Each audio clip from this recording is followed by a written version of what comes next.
are now tuning in to the Core Focus Podcast. Welcome back to another episode of the Core Focus Podcast. We're your hosts. We're not your hosts today. Today, your hosts are Mr. Aaron Wilson and Miss Ashanti Polk. Yes, and in this episode, we're going to focus in on the 2022 Young Voters Guide. Yes, so without further ado, we're just going to let them take the floor. Good evening. My name is Aaron Wilson, and I will be your host. And today you have turned into the 2022 Young Voters Guide. With the 2022 primary elections approaching, 137 statewide ballots measures are certified for the ballot in 37 states. On November 8th, voters in 36 states will decide on 129 statewide ballot measures. Tonight, we will be having a nonpartisan panel, and our goal is to inform and engage the young people about the importance of voting. Good evening. My name is Ashanti Polk, and I'm your co-host. By the end of tonight's discussion, you will have a better understanding of California's 2022 ballot propositions and how each proposition will affect you, whether they are passed or not. So, let's get started. And so I'm going to go ahead and ask my first question to Alyssa. So Alyssa, as a college student, on the path of pursuing her law degree, how do you feel about Proposition number 1 and the long-term effect it would have on this country if passed? And for those who may not know, Proposition 1 talks about putting abortion safeguards in the California Constitution. So Alyssa, how do you feel about that? Okay. Well, first, thanks for having me on the show or on the panel. So from my knowledge, or as you just stated, Proposition 1 has to do with abortions. So I think personally that's something that I personally would vote yes for. I think it's something that's very necessary in our democracy.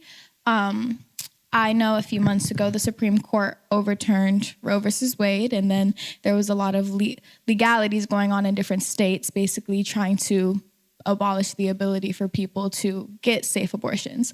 I think abolishing the opportunity to get abortions isn't necessarily getting rid of abortions, it's just getting rid of safe abortions, meaning you're depriving people of being able to go into these facilities that are correctly taught and they know like the medical procedures that are necessary to give you a safe abortion. So you may be getting rid of it in the institutions, in the hospitals and in these places, but you're not necessarily getting rid of people's free will to still find other ways to get an abortion. And most of the time, those ways are not the safest, of course.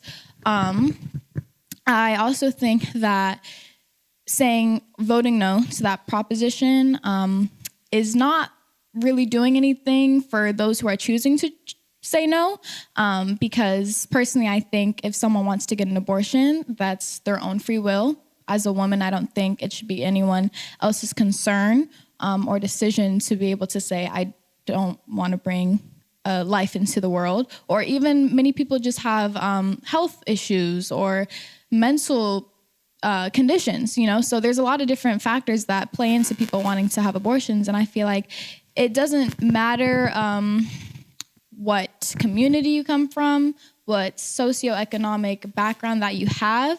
I think if you feel you cannot afford or you don't think that you're able to bring a life into the world, then it should be nobody else's decision to prevent you from not having to.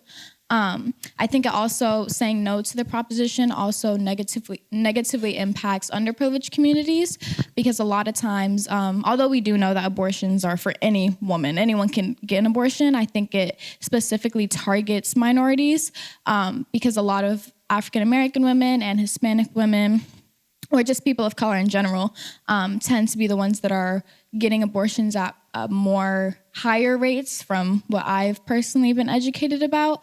And that could be for, again, different factors, a variety of different reasons. But when you push abortions into communities that are clearly that are wealthier or that have other resources besides going to get a medical procedure to not have to bring a life into the world, you're clearly just not wanting to allow people that are underprivileged to have the same opportunities. So I think it's just a way for prejudice to continue to be imposed into our democracy, into the government.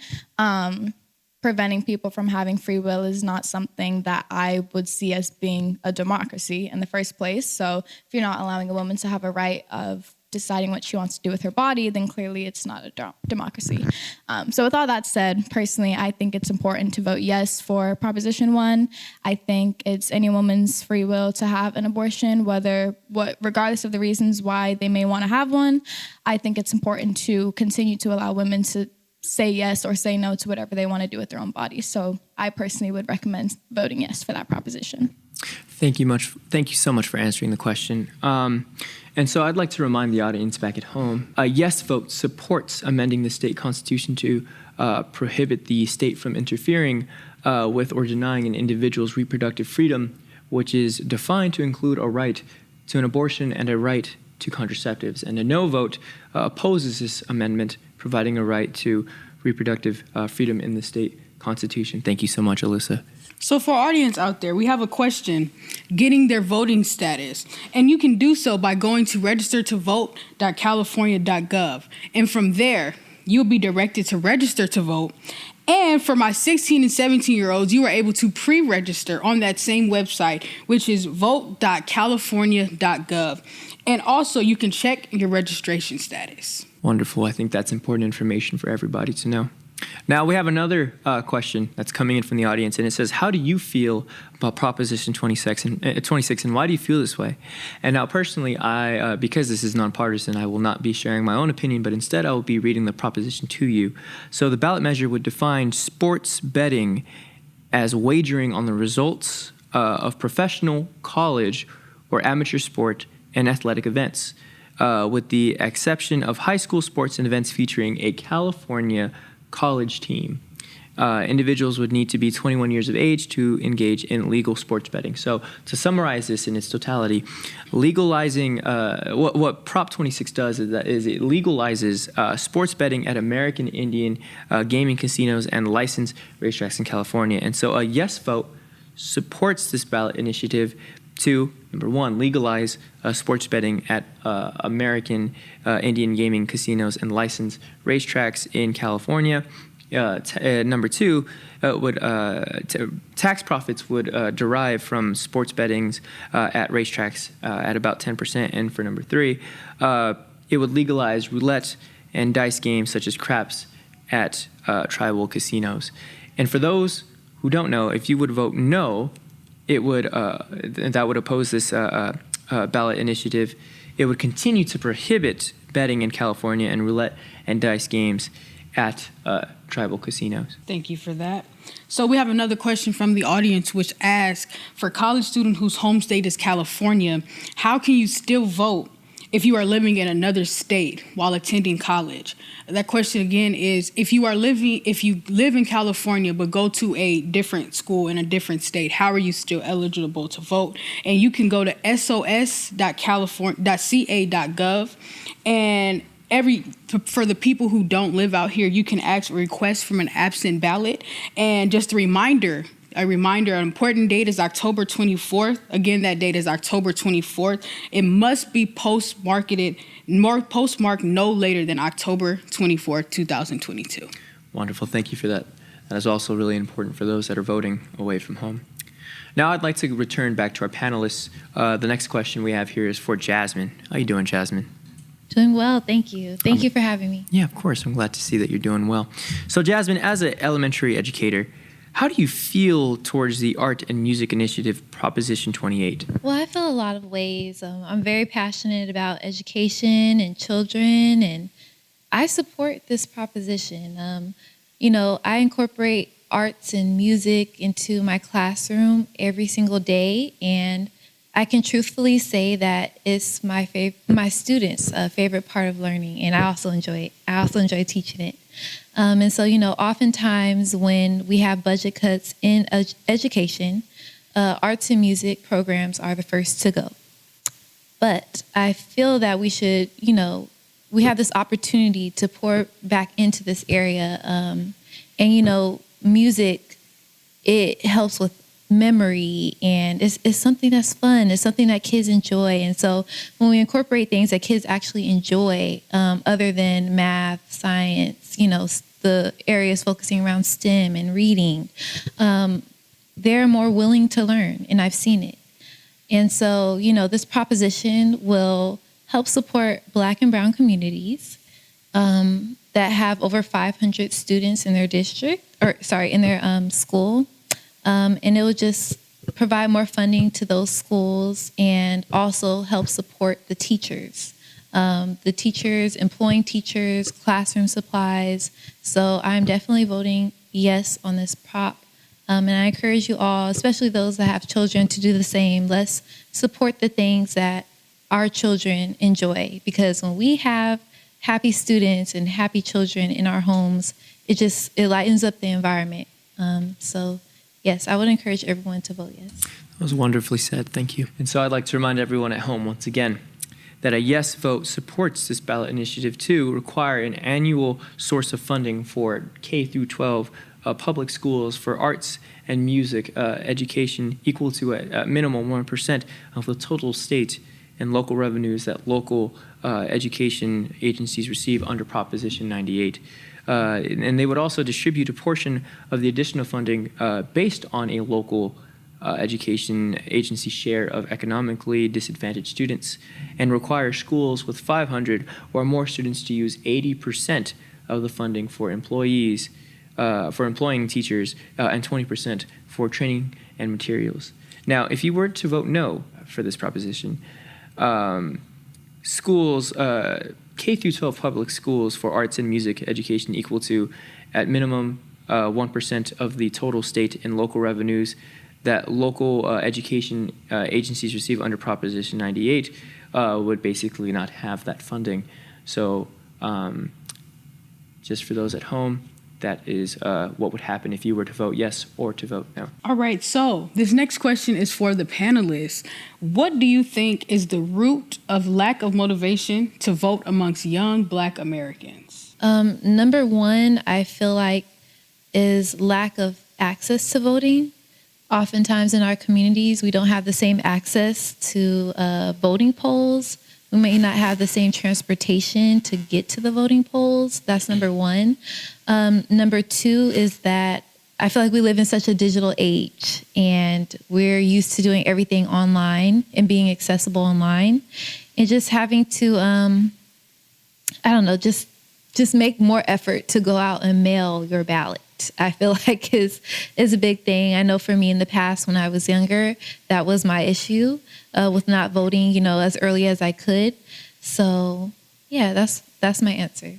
Okay. I would say, I think I have two words, so I'm going to say accessibility and also understanding. I feel like both of those kind of play into the same. So kind of like Jasmine said, accessibility, just like transportation, the ability to get from location to location. I also know oftentimes in those underprivileged communities, there's not as many voting polls that are there, which is intentionally and unintentionally occurring. And I would also say, I think my second word was understanding. That plays into accessibility because I feel like a lot of individuals, specifically younger individuals, don't always have the accessibility to go and research what certain propositions mean, or like the process of something becoming a law.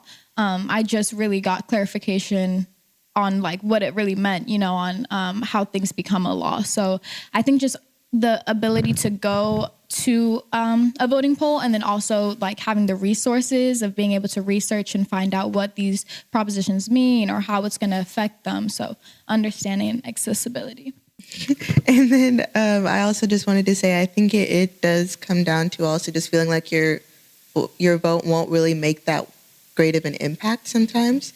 Especially like when you're just one person, one single vote, you feel like you may not make a difference, but you will. That's why we live in a democracy. Everyone has a say. Everyone has their own voice. Everyone can share their opinion. That's the point of a democracy. So I think if we remember that, like, our vote does matter, our vote is important, our voice is important, that will get more people to the polls, hopefully. I definitely pick it back up what Celine said. It's just, the feeling of not being heard. Representation plays a big part of it, especially in our, underprivileged communities. I think a lot of young people, I want to say necessarily doubt themselves and doubt they will be heard, but if you just looking at where they live now, we've been asking this for years, forever. And the government still has not done its part in helping all communities. So I think it's kind of that sense of, why do I even need to waste my time? Which is really important because we need to continue to fight, continue to let our voices be heard so we can make those differences in our communities. And yeah. Absolutely, to everything you guys said. Truth be told, we as African Americans, we do face lack of representation in our democracy, and that's one of the main reasons why we are part of the low participation at the voting polls. But we must get involved. I heard what you all said about not feeling heard or the accessibility. But there are ways, and the best way I would say is to definitely look it up on Google, to look up ways how to get to the polls, because I know people work and people go to school. And if I'm not mistaken, I think the polls close about 8 or 9. And I think on lunch breaks, you can actually go and vote. So, just asking those questions with your boss, with your teachers and things of that nature, because we must get involved. And everyone out there, please, please, please register to vote and fight to protect our freedom. And so I would like to go back to asking about the propositions. And CELINE, I have a question for you. First of all, how are you doing? I'm good. EJ, how are you? I'm doing just fine. Thank you so much. So my question for you is this, CELINE, and being a fourth-year bio student who's preparing to go on to med school, what is your position in regards to Proposition 29? And for those who don't know, it is the Dialysis Clinic Requirements Initiative. So can you go ahead and tell us a little bit about that and what you think? Yeah, of course. I think before I give my stance on Prop 29, I want to explain a little bit about what dialysis actually is. So for those who don't know, dialysis is basically a treatment that is often given to patients or individuals who have some sort of kidney damage or kidney disease. And what your kidneys will do in your body is they'll filter out any toxins in your blood that shouldn't be there and just allow you to maintain your health. So when individuals do have kidney damage or kidney disease, their bodies will not be able to properly filter out that blood, and that's where the dialysis treatment will come in and basically take the place that their kidneys should have been doing. So with Prop 29, that will require a medical professional such as a physician assistant, or a nurse practitioner to be present in dialysis clinics. And for reference, there's about 650 dialysis clinics across the state of California, and about 80,000 individuals in California do receive consistent dialysis treatments. So this proposition would be affecting a large amount of Californians. So personally, I do believe that it should be passed, and I would vote yes on Prop 29, just because while you're getting dialysis, that's an extremely vulnerable state. Blood is literally being filtered out of your body. It's extremely vulnerable. A lot of things can happen while you're on dialysis. Infections can occur. Your body can go into shock. So I think it should definitely be required to have a medical professional on site in case of any of those events happening, and to also prevent further hospitalization in the future. Another aspect of Prop 29 is that regardless of your insurance, you would be given dialysis treatment. Which I think is incredibly important because some people, especially minorities, may not have access to that higher insurance that a lot of dialysis clinics are requiring. So I think voting yes on Prop 29 would make a big impact on especially populations who would need dialysis treatment. So personally, I would vote yes on Prop 29. Wonderful. Thank you so much for explaining that, because I know a lot of people back at home aren't quite sure what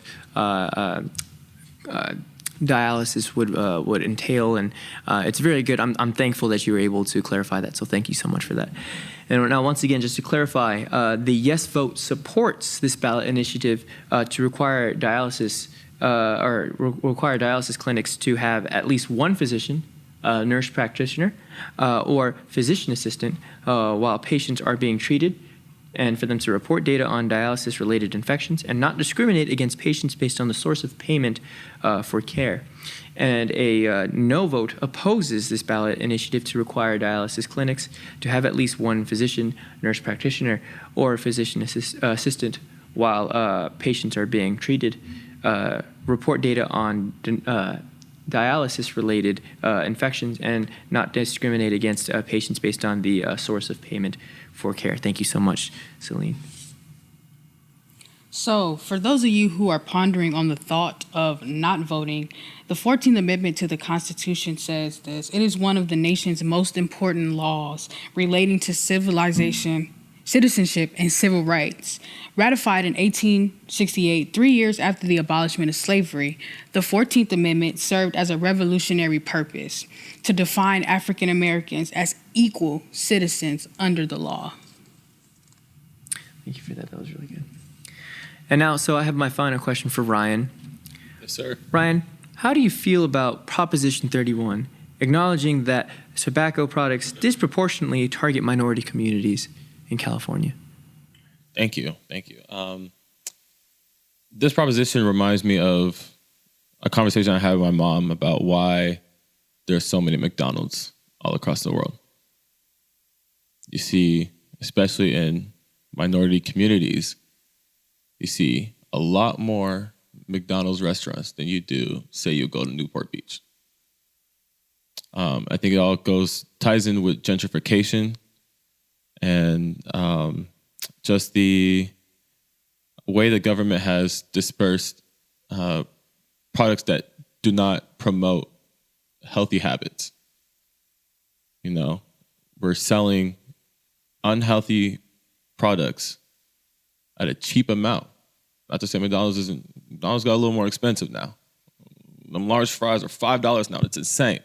But still, they're promoting unhealthy habits to the poor communities, minority communities. And just like a smoke shop, you see 10 smoke shops on every street, give or take. It's insane. It's not only affecting minority communities, but it's also affecting youth as well. And I've seen it in my own eyes going through the school system. I see kids now. I personally see more kids than I do adults smoking out of flavored tobacco products, vapes, e-cigarettes, whatever it may be. It's an insane amount of rate. I don't think before, the regulation of tobacco and all that stuff, like, I guess like in the 50s when kids were smoking cigarettes, it's never been this bad. And so we're pouring out these unhealthy products at a cheap rate, at a cheap amount, giving minority communities access to these, to these products. And in the long run, it affects their bodies. And so now, 10, 20 years later, they have to go back into the hospitals, go back on regular doctor notes, taking different types of medications to figure out what's going on with their bodies, when all along it's the government feeding us these things. And so saying yes to this proposition, we are limiting, what tobacco products we are selling. We're limiting where we are selling, how we are selling. Because if we don't do that and this continues, it's only going to get worse. And the only winners there will be is the government. So that's my take. I say vote yes on the proposition. Thank you for that, Ryan. And for those who do not know, a yes vote is to uphold the contested legislation, Senate Bill 793, which would ban the sale of flavored tobacco products. A no vote is to repeal, the contested legislation, Senate Bill 793, thus keeping the sale of flavored tobacco legal in the state. And really quick, I just want to remind everyone again to check your voting status, go to register to vote registertovote.ca.gov. Again, that is registertovote.ca.gov. That concludes all the propositions. I'm your host, Aaron Wilson. I'm your co-host, Ashanti Polk. And we want to remind you that it is your American right, your right as an American, to learn what the propositions are to ensure that you vote. So no matter what happens, remember, America, Vote.